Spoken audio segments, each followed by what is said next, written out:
Welcome to 3 Count Commentaries. We're going to be talking about NXT from August the 2nd, 2022. A jam-packed episode. A lot happened. A lot of stuff was going on. They probably could have separated some of this stuff and made a bigger deal out of it. But they like to do these jam-packed episodes every now and again. So this one was pretty good. The only note we really got is that apparently there's some scuttlebutt about Triple H coming back and changing NXT back to the black and gold. It's that conspiracy theory again. We'll actually see if that occurs. I don't think it will. But what do I know? I'm a guy on the internet. So we'll see. Let's get into NXT. Match 1.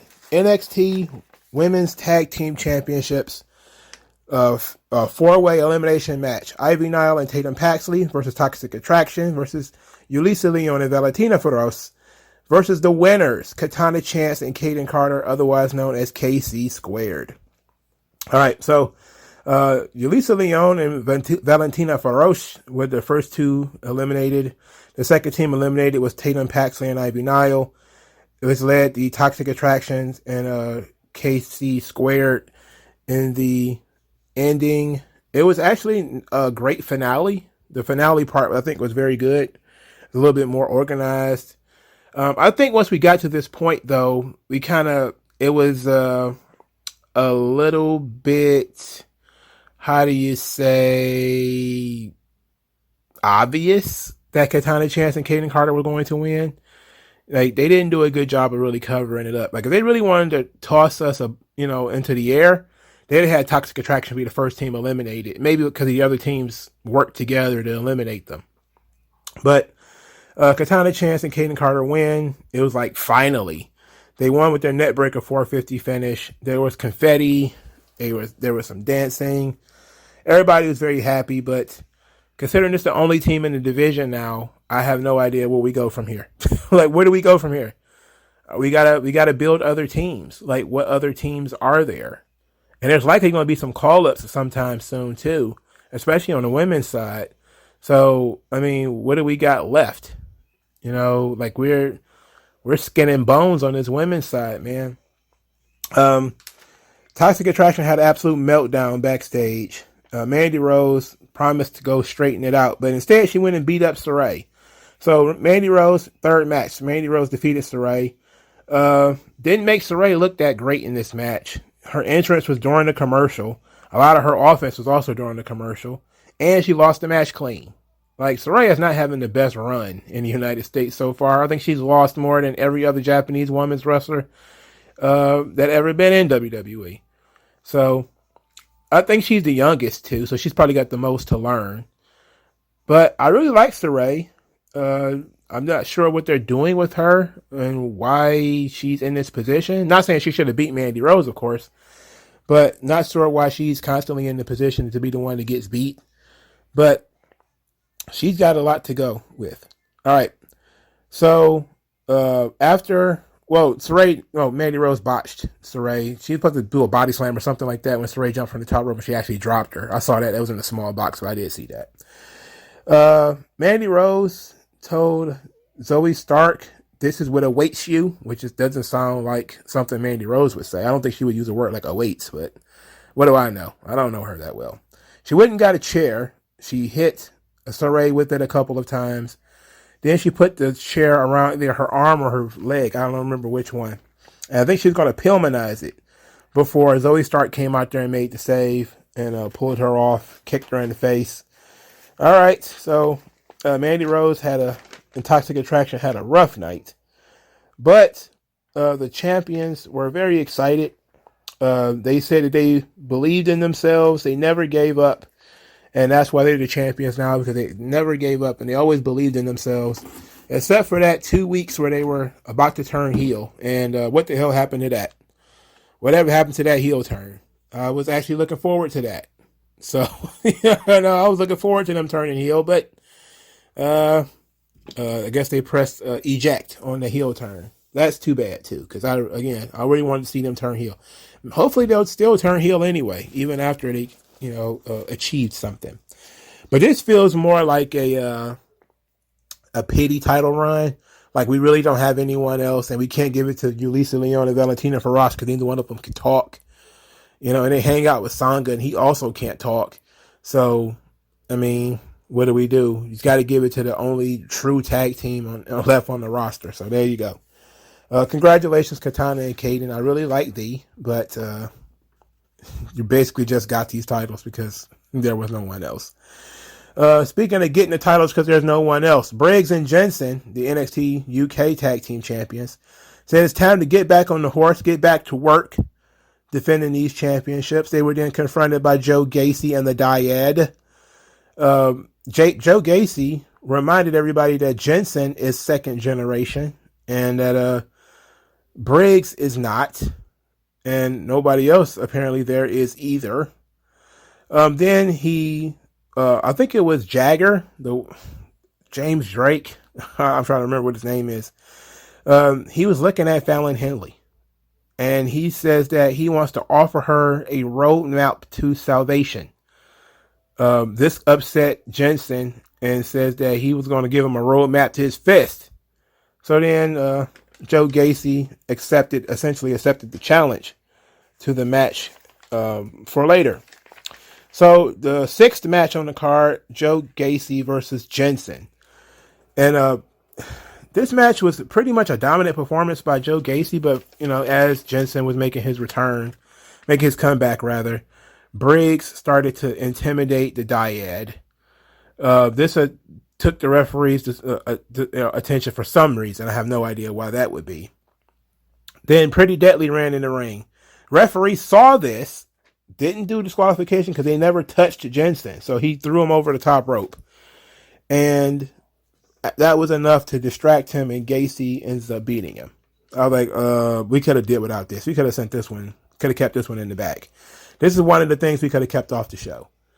I don't like Jensen anyway. We could have built up a little bit more with Joe Gacy talking about Jensen's daddy. I forget who his daddy is, but I know he is second generation. Joe Gacy then talks into the camera and says that the only way you can change your life is with the help of others, and that secretly in your heart that I am right. I'm reaching out to you. Are you going to reach back out to me? And then we got people watching the TV screens backstage, and it was Cameron Grimes was there. And one of the guys looked up, I forget who, and he looking at Cameron Grimes. He's like, I think he's talking to you. And Cameron Grimes was kind of incredulous, turned around and walked away. I guess they're trying to see if Cameron Grimes is tempted. Why would he be tempted? What the hell did he do for the Dyad? They haven't done anything. Like, in order for temptation to work, you really should show people that it actually works. Like, if the Dyad were the tag team champions or something like that, after, all the failure they had by themselves, then it would make it easier for Joe Gacy to recruit other people, right? But when his teams are losers, he's a loser. Why should you join his organization? Why should you do that? Maybe they need to think about that a little bit more before they start doing this stuff. But I am interested in the Joe Gacy, Cameron Grimes potential feud and the potential match, even though, I'm not a big fan of Joe Gacy, dressing like a substitute teacher. I'm not a fan of that. Carmelo Hayes came out there because he's having a birthday, so he's got a birthday open challenge because they're about to celebrate because they've been spending all this time making money and taking people's baby mamas. He also made a joke at Wesley, Trick Williams did. So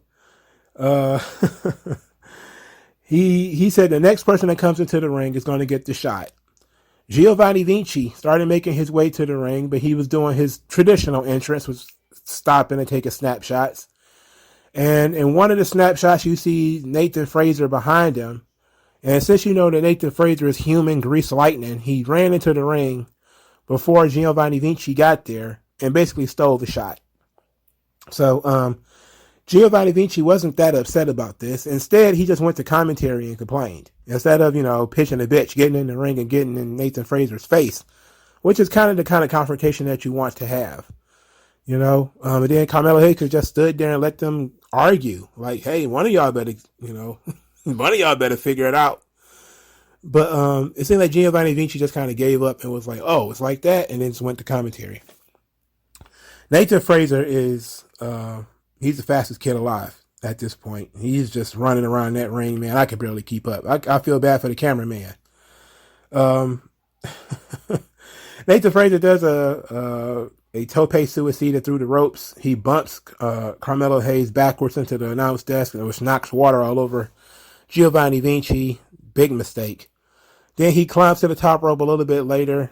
Trick Williams distracts the referee. Giovanni Vinci pushes Nathan Fraser from the top rope. Perfect setup for Carmelo Hayes' top rope leg drop.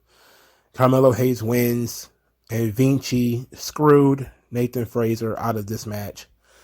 Then afterwards, Giovanni Vinci took a photo with the downed body of Nathan Fraser. Nathan Fraser and Carmelo Hayes should have been a bigger deal than it was. I'm a big fan of Carmelo Hayes. You know, I really am. I see he got the Eye of Horus tattooed on his shoulder. Pretty cool, bruh. I peeped that. Pretty cool, bruh. Nathan Fraser, he needs a personality. Like, he has zero personality right now. He's a good in-ring technician. He's very fast. He's very fluid. But for Christ's sake, he needs to have a character. I don't know how many times I got to scream about this. I don't want to scream about it no more, man. Just get a character on this guy. Slap a gimmick on him. Put a Chase U shirt on him or something. Ain't he still part of Chase U? What happened to that? All right. So, Brian Breaker and J.D. McDonough, they sat down and they had a face-to-face conversation, to which it got real weird immediately. So J.D. McDonough says he looks into the eyes of Brian Breaker lovingly, staring, desperately, looking for something within the eyes of Brian Breaker, something that makes him feel alive, something that makes him tingle in all the right places. But instead, he just found fire in the eyes of Brian Breaker. And something within him, deep within his stomach, within his heart maybe, or perhaps within his loins. Anyway, something within him led him to want to stamp this out. And Brian Breaker just kind of looked at him like, huh? Like, what's wrong with this guy? So McDonough starts talking about he's going to rip all of Brian Breaker's muscles off the bone. And he says something like, you must like the giving pain, but I welcome pain, or something to that effect. And that this, if you see this as a ring, I see this as an operating title. I think he said title. Operating title. I was like, okay, but whatever. Brian Breaker claimed once again he studied him in NXT UK. He said, you were champion for a year, right? I was thinking, wrong championship. That belt doesn't exist anymore. He said that Brian Breaker says that J.D. McDonough might actually be the smartest opponent he's ever faced. He's smart enough to not challenge him physically, but to challenge his mind. But he's an animal when the title is on the line, and everybody's got a plan until they get punched in the face, essentially. They got done all that chitter-chatter, all that talking, and they had to sign the contract. Brian Breaker signed the contract first, basically, because J.D. McDonough kind of taunted him into doing it. Then McDonough pricked his own finger and signed the contract in blood, then stood up and tried to get Brian Breaker to shake his monkeypox hand, to which Brian Breaker was disgusted, mortified, reviled, and just held up the title instead, because, I mean, what else do you know how to do in a situation where a guy's got an open wound and he's trying to touch you? This is very weird. And J.D. McDonough's head is very big. I don't know. He's got a head like Jay Leno's got a chin. You know, it's insane the size of this fucking guy's head in comparison to the rest of his body. But this is creepy. They're doing a good job of making J.D. McDonough feel creepy, and I guess his character is that he's a surgeon. Is he like that one of those surgeons from like Scalped or something like that? Uh, is he gonna start like banging the referees or something like that? I don't know. But this was very weird. It was appropriately weird too. So cool. Apollo Crews, he goes to hang out sometimes. He's not doing much of anything, but he goes to see the Creed brothers. And they dap up, they laugh, they cut a couple of jokes. The Creed brothers say that he's got a standing offer to come there and rumble whenever he wants, because Apollo Crews does have an amateur background. That Apollo Crews wants them to keep their eye on everything because Tony D'Angelo, he's always up to no good. The Creed brothers assure him that they're focused and they know what they're doing. They're going to handle Tony D'Angelo and Stacks. Oh, yeah. Damon Kemp showed up and they found out that Roderick Strong was not there. And not only was he not there, he wasn't going to be there. So they're like, hey, how are we going to strategize? What is our game plan? And then the tall one, the lanky one, the weird looking one, he goes into his Captain America spiel. We got to focus, guys. We got to figure it out when we get out there. I'm just kind of like, what? We can only fix what we can fix. Control the part of the game that you can control. Like he's a motivational speaker. Like he's the coach of the team. So they have the match later on, and it was probably the most fun match of the night for me. Tony D'Angelo and Stacks versus the Creed brothers for the NXT Tag Team Championships. Tony D'Angelo actually has a amateur wrestling background, but Stacks doesn't. So there was parts of this match where Stacks was just getting gator rolled by one of the Creed brothers, and it looked hilarious. He was just being manhandled. When Tony D'Angelo did finally get in, he took the tall, lanky Creed brother and did some kind of twisting doodah to this guy. And I was for sure thinking that he was going to bleed or have a seizure or his lung was going to collapse. I was like, what the hell was that? Like, what was that? I don't know what that was, but the referee took it seriously. It was a violent looking move. The referee took it seriously. All right, so the finish came with Elektra Lopez, who they've been putting over as being the most useful member of Legado del Fantasma. She slid a crowbar to Tony D'Angelo. Tony D'Angelo was thrilled by this, by the way. He was waiting for the right time to smash this joint over this guy's head, and when he did, he looked away. And that was a mistake, because when he turned around, Santos Escobar was holding the crowbar. Tony D'Angelo was surprised. He got yoinked right into a fist to the face. He then got hit with the finish and pinned. Tony D'Angelo loses. The Creed brothers, well, they didn't need Roderick Strong after all. Oh, my goodness. Tony D'Angelo is backstage furious after this match, because Santos Escobar has now cost him 2 different championships. He cost him the North American title. Now he cost him a tag team championship. He is furious with Santos Escobar. So Santos Escobar called him. He even called him boss just to, rub it in his face. And it says that we're almost even.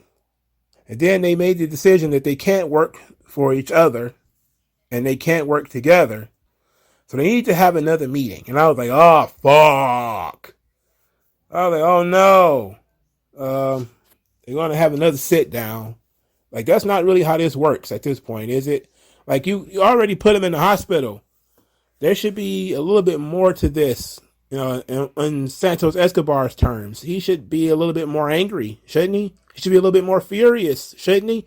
Shouldn't he be a little bit more dangerous at this point? He's been excommunicated from his own group. We definitely need to change this up a bit. There needs to be a little bit more intensity in this feud now.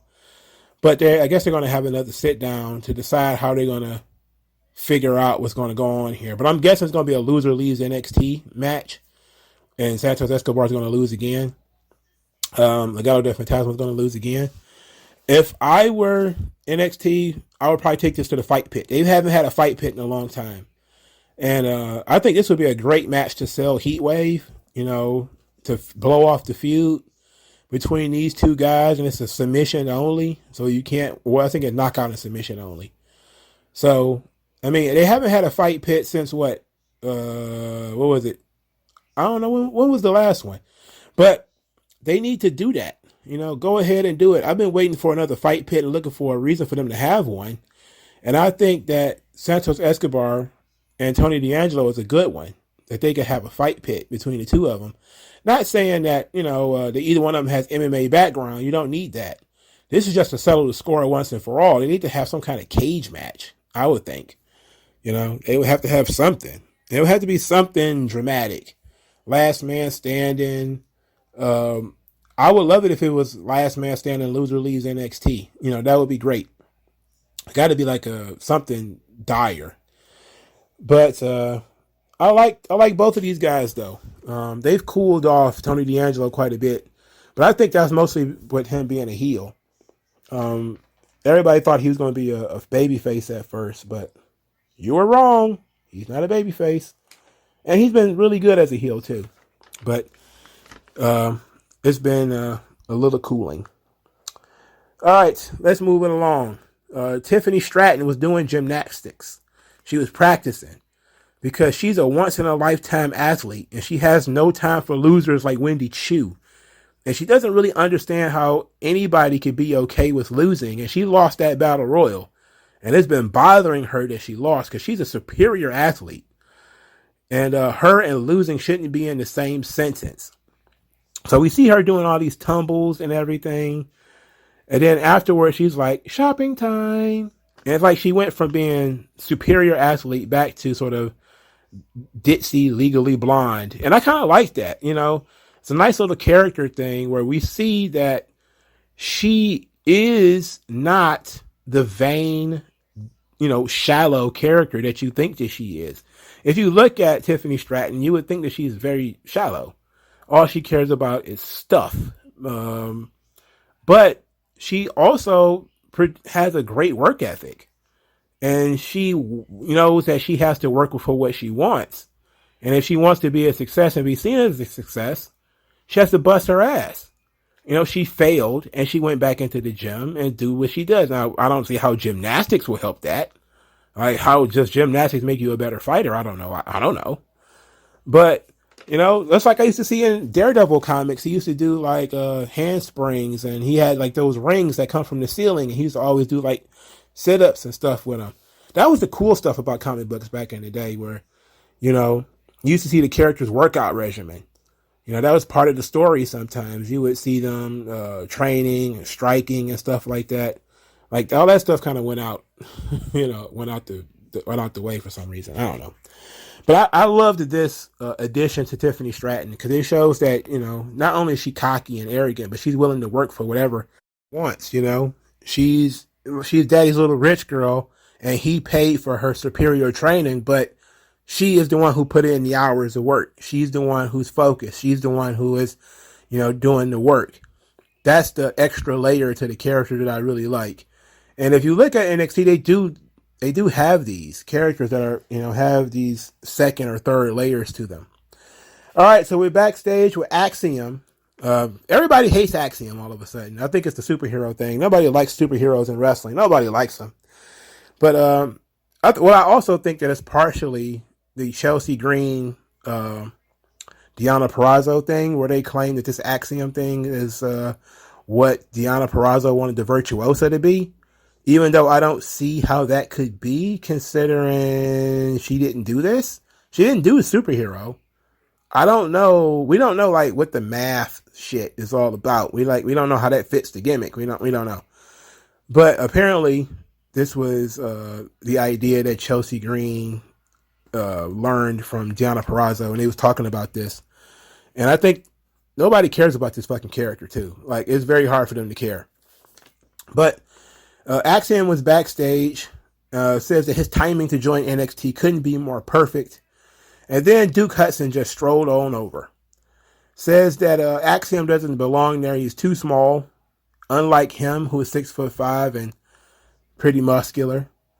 Then Axiom said something smart to Duke Hudson. I'm telling you, I don't remember what it was, and it don't matter. Because Duke Hudson just leaned over and said, "You're a nerd," and smacked the shit out of him in what was probably one of the funniest, most entertaining things on NXT TV. I'm telling you, I laughed like I had been doing sit-ups all afternoon. I was dying after he smacked this dude, after he called him a nerd. You're a nerd! And just smacked him. I love that shit. I live and breathe that shit. You know what I'm saying? You don't understand how much you just want to smack nerds. You just see a nerd, you just want to smack him, put hands on him, put paws all over him, fingerprints smeared all over his face. He's a nerd. Fuck off, nerd. And then he continues to just start whooping his ass, which was even better. Yeah, he just started whooping his ass. So he's whooping his ass from the backstage through the backstage area, and he's slowly whooping his ass too, like not no hurried punches to the head or nothing like that. He's just walking and whooping his ass, just strolling about, whooping his ass. He gets him in the ring, hits him with a big move. Then he says to the crowd, "Don't believe your heroes; they'll always let you down." And as he's walking away, Axiom gets on the microphone and says that he deserves to be here, and that he's going to prove it right now. And they're going to have the match between Axiom and Duke Hudson. So Duke Hudson goes in there, continues whooping this man's ass. And then out of nowhere, there was like a counter roll-up pin and Axiom wins. And of course, that was kind of like he just stole one from Duke Hudson. All right, this was fine. I think they made A-Kid less interesting by making him Axiom. Look, I get it that he needs to have some kind of character. And I've always been talking about giving a guy a character. And I'm always for putting a mask on a guy, you know. And A-Kid is very good. He's awesome. He really is. But I just don't think Axiom is working. I don't think superheroes, a direct superhero analog, really kind of works as a serious gimmick in WWE. They tried to do this whole thing with Axiom being the underdog because he was undersized, but it just made him look like a chump. Like, it just made him look like he was absolute chump stain. And look, it's not like Duke Hudson was Von Wagner or somebody that we had seen, maul guys before. This is Duke Hudson. He barely wins any matches. Like, the only thing he got going for him is that he's big. He's one of the guys who I thought Vince would have gone head over heels in love with and wanted to push him. But alas, the warlord is gone. The warlord has fallen. And a new king has risen into his place, and he's apparently going to push midgets. Whatever. We'll see. But Duke Hudson hasn't been pushed or presented as being a dominant figure. So having him beat up Axiom so thoroughly, and not just, cheap shot him and that's it. I'm talking just waltz and whoop his ass. It made Axiom look weak as shit. It made him look stupid. It made him look dumb. But at least he got the win in the end, I guess. So Wesley was backstage. He was upset about Trick Williams mocking Muhammad Ali. And I didn't even catch this when they did it, where they had Trick Williams reimagine the Muhammad Ali knockout of Sonny Liston, which is always entertaining. He then said that Trick Williams is a legend in his own mind and that he can bring his boxing skills and Wesley will bring his wrestling skills and they can have a British rounds match. I was like, what the how did we get here? British rounds? We're bringing that shit from the NXT UK over here? Sean. No. Look, I don't have a problem with the Heritage Cup in NXT UK. I don't have a problem with it over there. Don't bring it over here. And if you're going to do something, it should have been a regular boxing match or something like that. Like Wesley should have challenged him to a straight up boxing match. Like that would have been more fun. It'd have been stupid, but it'd have been more fun. Later, Trick Williams makes fun of this by saying that they're going to have 6 3-minute rounds, and as him and Mello are going to hang out in the parking lot. And I was like, oh no, there was women with a broke down car in the parking lot. I'm like, Mello, please don't stop. Mello, no, don't you understand what's going to happen if you stop that car is going to explode, bruh. If you stop to help these girls with this broke down car, it's not going to work out for you. You know, something bad going to happen. And it wasn't as bad as I thought, but he did have a brush with that giant weirdo, Von Wagner. Speaking of which, Von Wagner and Solo Sikoa was the main event at Matches Falls Count Anywhere.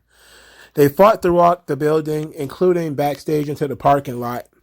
Before Solo Sikoa got thrown in the trash, however, Solo Sikoa shoved Von Wagner into the back seat of the car. Of course, I think this is going to come up again later as maybe they ruined his birthday party. You know, he's about to get some birthday poontang until goddamn Solo Sikoa showed up and shoved a giant mongoloid in the backseat of his car and ran the girls off. There's nothing more anti-pussy than Von Wagner. It can't possibly be. That dude has to repel pussy like skunks repel humans. It's got to be awful. Doesn't matter anyway, because Von Wagner loses as from a splash through the top rope onto the announce desk. Would have been better if I had not just saw this Logan Paul do something similar. They got to think about that kind of stuff, man. You really do have to think about who does all these spots and all this kind of stuff before you do them. You know, we literally just saw a guy jump from the top rope through an announce table. You just saw this Saturday, bruh. Like, I know, you know, some people, they figure we don't care about that kind of stuff. But trust me, bruh, we do. At least I do. I was paying attention. So, I don't know. But the Carmelo Hayes Solo Sikoa thing is oncoming. I can tell. I can look at it. I have eyeballs. I can see it coming. I know it's coming. And I'm not. Am I excited for it? I guess so. I guess they've been teasing it for a while. The Solo Sikoa versus Carmelo Hayes feud. They kind of been teasing it for a little while now. So I guess it's finally about time to do it. And maybe they've gotten around to clearing up Carmelo Hayes' schedule where he can actually now work with Solo Sikoa. I'm not thrilled about the idea of Solo Sikoa winning that belt, though. And that seems like that's exactly what's going to happen. All right, double back. Match 7. Alba Fire versus Lash Legend. They've been building this match for a little while. Alba Fire wins with a gory bomb and then a swanton. Alba Fire is really over with the crowd. The character looks really cool. I really wish she could just cut promos, though. Like, I want her to talk more, show more personality. I don't understand why she has whatever she has wrapped around her waist. Like, what's the purpose of that? I don't know. Like, why she have a jacket wrapped around her waist? This is a wrestling match, ma'am. This is not the skateboard park. Get it together. There was a part of this match where Lash Legend had Alba Fire in a butterfly suplex and she had her upside down. Like, had her arms double underhooked and had her upside down. And I would not let anybody as absolutely, positively incompetent as Lash Legend dangle me upside down. I would not do that. I'm telling you, I was on the edge of my seat. Like, please do not drop that girl. Whatever you do, please don't drop that girl on her head. Pretty please. And then she didn't, of course. I was like, praise God. Praise God. She didn't drop her on her head. That'd have been so bad. But knowing Lash Legend, she probably would have done it. And, you know, it'd have been bad. It'd have been all bad. Okay, so where did I leave off? Roxanne Perez. Roxanne Perez had a promo.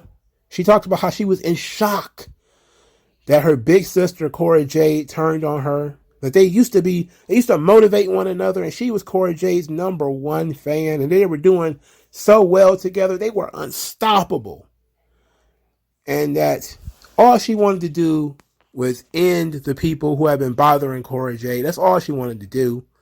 She wanted to help Cora Jade get rid of Toxic Attraction forever. And she didn't see Cora Jade attack her from behind. She assumed it was Toxic Attraction.